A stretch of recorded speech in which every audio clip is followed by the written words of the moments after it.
कभी सोचा है कि कुछ लोगों के फेस पे एफर्टलेस ग्लो होता है, यानी कि ना ही वो कोई फैंसी क्रीम लगाते हैं, ना ही कोई मेकअप करते हैं, किसी तरीके का फाउंडेशन लगाते हैं, स्टिल उनका चेहरा जो है मतलब एक अलग ही चमक देता है। हमारे आसपास ऐसे बहुत से लोग हैं जो किसी खास वजह से नेचुरली इतना ग्लो करते हैं। और क्या है उनका सीक्रेट? वही जो आप रोज ही करते हैं, ब्रीदिंग। आज की वीडियो में बात करेंगे कि कैसे प्राणायाम हमारे गट हेल्थ को मजबूत बनाता है, हमारे स्किन को ग्लो करवाता है एंड साथ ही साथ हमारे एजिंग प्रोसेस को भी धीरे धीरे कम कर सकता है, वो भी डेली सिर्फ 5 मिनट की प्रैक्टिस से। यकीन नहीं होता तो टिके रहिए लास्ट तक, क्योंकि मैं रिवील करने वाली हूँ एक अमेजिंग प्राणायाम रूटीन जिसे आप डेली मॉर्निंग में कर सकते हैं एंड अपनी पसंदीदा ग्लो को पा सकते हैं। हमारी स्किन हमारे इनर हेल्थ को दर्शाता है। अगर हमारा डाइजेशन पुअर है, कि बेकार है, हमारा डाइजेस्टिव सिस्टम बिल्कुल ठीक से काम नहीं कर रहा है, तो वो हमारे चेहरे पर ब्रेकआउट्स, एक्नेस के रूप में दिखने लगता है। इसी वजह से हम लोगों को पिंपल्स भी आते हैं एंड रिंकल्स भी समय से पहले आ जाते हैं। प्राणायाम की वजह से हमारे बॉडी में ऑक्सीजन का फ्लो इम्प्रूव होता है। जब ऑक्सीजन अच्छे से जाती है तो बॉडी हमारी डिटॉक्स होती है।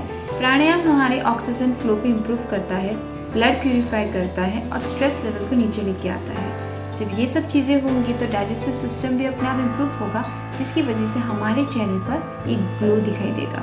साइंस भी इस बात को मानता है कि डीप ब्रीदिंग की वजह से हम हमारे कोर्टिसोल लेवल को नीचे लेके आ सकते हैं। और कोर्टिसोल वही है जिसकी वजह से हमारे बॉडी में स्ट्रेस इतना बढ़ जाता है। शॉर्ट में जल्दी जल्दी बताऊं तो हमारे गट और हमारे स्किन के बीच में एक गहरा नाता होता है।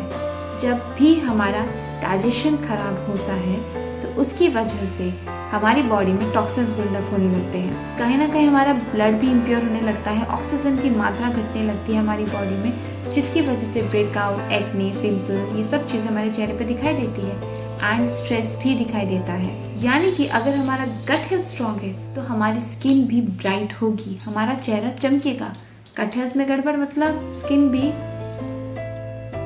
तो प्राणायाम इसमें क्या करता है?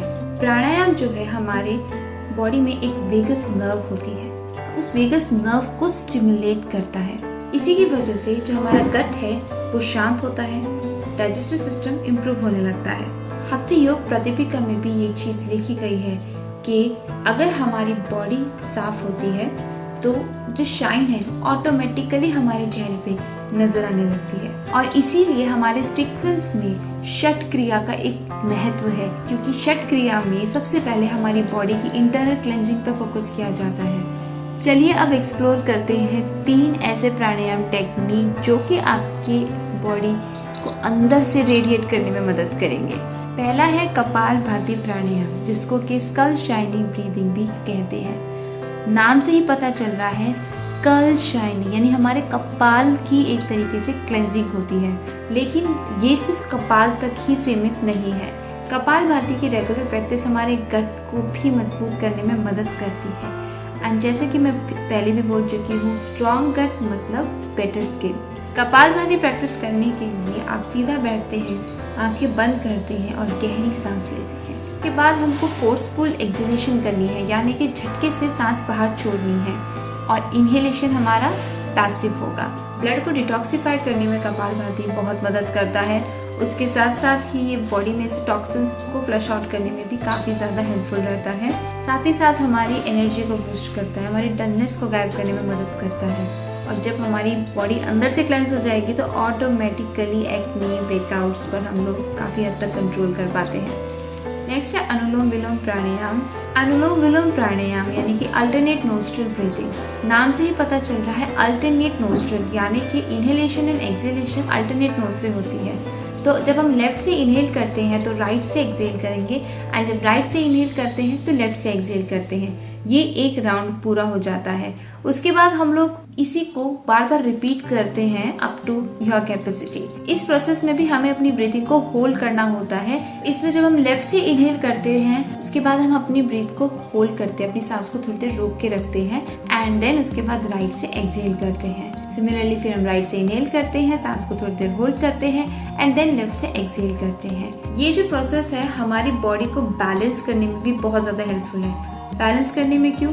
क्योंकि इसको नाड़ी शोधन प्राणायाम भी कहते हैं, यानी कि हमारी नाड़ी की शुद्धि का भी ये काम करता है। ये दो नाड़ियां जो कि बहुत इंपॉर्टेंट होती हैं, जिसका नाम ईड़ा और पिंगला होता है, ये हमारे दो हेमिस्फीयर से कनेक्टेड होती है। जब हम हमारे लेफ्ट नोस्ट्रल से इनहेल करते हैं तो उसका इम्पैक्ट हमारे राइट ब्रेन पे पड़ता है, और जब हमारे राइट नोस्ट्रल से इनहेल करते हैं तो हमारे लेफ्ट ब्रेन पे पड़ता है। ये हमारे लॉजिकल एंड क्रिएटिव दोनों तरीके के माइंड्स को अलाइन करने में हेल्पफुल रहती है। और जब हमारे दोनों तरफ के माइंड एक जैसा काम करते हैं, बराबर काम करते हैं, तो हमारी पूरी बॉडी एंड पर्सनालिटी बैलेंस हो जाती है, जो अल्टीमेटली हमें हमारी डेली लाइफ में बहुत हेल्पफुल साबित होती है। अनुलोम विलोम प्राणायाम की रेगुलर प्रैक्टिस से हम हमारे हार्मोन्स को भी बैलेंस करते हैं। एंड लेडीज में ये बहुत इंपॉर्टेंट है कि जब हमारे हार्मोन्स बिगड़ते हैं तो वो हमारे फेस पर पिंपल ब्रेकआउट्स के रूप में बहुत बार दिखाई देते हैं। यानी कि अगर हम हमारे हार्मोन्स को कंट्रोल कर पा रहे हैं, हम अल्टीमेटली हमारी स्किन के ऊपर फोकस कर रहे हैं। साथ ही साथ ये एंजाइटी को रिड्यूस करने में भी बहुत हेल्पफुल रहता है। Third one is Bhramari pranayama. Bhramari pranayama the best pranayama है, समथिंग जो कि वो लोगों को तो डेफिनेटली करना चाहिए जिन्हें रात में सोने में दिक्कतें आ रही हैं और जिनको स्ट्रेस जरूरत से ज्यादा होता है या थोड़ा भी होता है। भ्रामरी प्राणायाम को बी ब्रीथिंग भी कहते हैं। क्यों? अभी बताती हूँ। जब भ्रामरी प्राणायाम प्रैक्टिस करते हैं उस टाइम हम सीधे बैठ के गहरी सांस अंदर लेते हैं नॉर्मल नाक से, लेकिन जब हम एक्सेल करते हैं तो वो काफी लंबी एक्सेलेशन होती है, शॉर्ट नहीं होती है, लंबा एक्सेल करते हैं।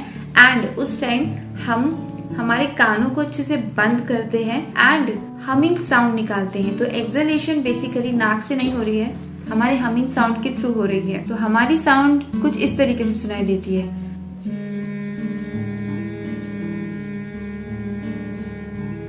ऑफ कोर्स मैं अभी दोनों हाथ तो नहीं करके बता सकती हूँ, बट आप समझ ही जाओगे कि मुद्रा कुछ इस तरीके की बनती है, या तो ऐसे या फिर ऐसे। भ्रामरी प्राणायाम हमारे नर्वस सिस्टम को रिलैक्स करने में बहुत ज्यादा कारगर होती है।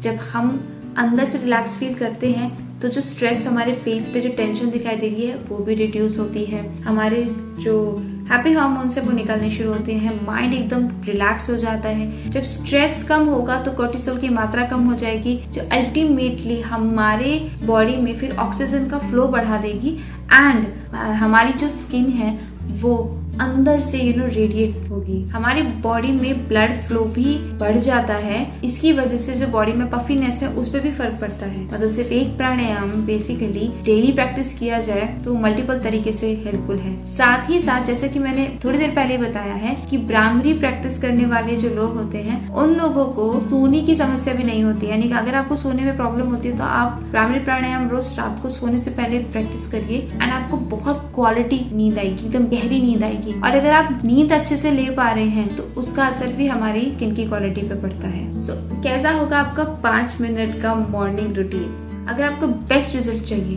तो ऑनेस्टी के साथ रिलीजियसली नियम से ये सिंपल मॉर्निंग रूटीन जो कि सिर्फ 5 मिनट का है जरूर प्रैक्टिस कीजिएगा।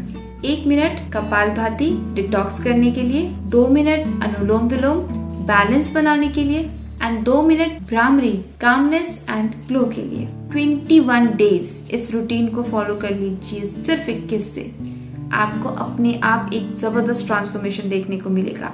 और इसी को अगर आप 2 महीने तक और बेहतर तरीके से करते हैं तो और भी बेहतर रिजल्ट्स मिलेंगे।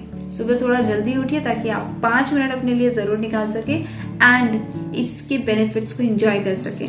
आपकी त्वचा आपकी कहानी बताती है। मेक श्योर कि ये एक ग्लोइंग स्टोरी लिख के दे। आपका इस रूटीन को लेकर क्या विचार है? Do let me know in the comment section. और चैनल सब्सक्राइब नहीं किया है तो कर दो, बेल बटन दबा दो। लाइन में और भी बहुत सारी यूजफुल वीडियोस आप लोगों के लिए तैयार है। प्राणायाम का साइंस पूरी तरीके से समझना हो तो इस वीडियो को जरूर चेक करना।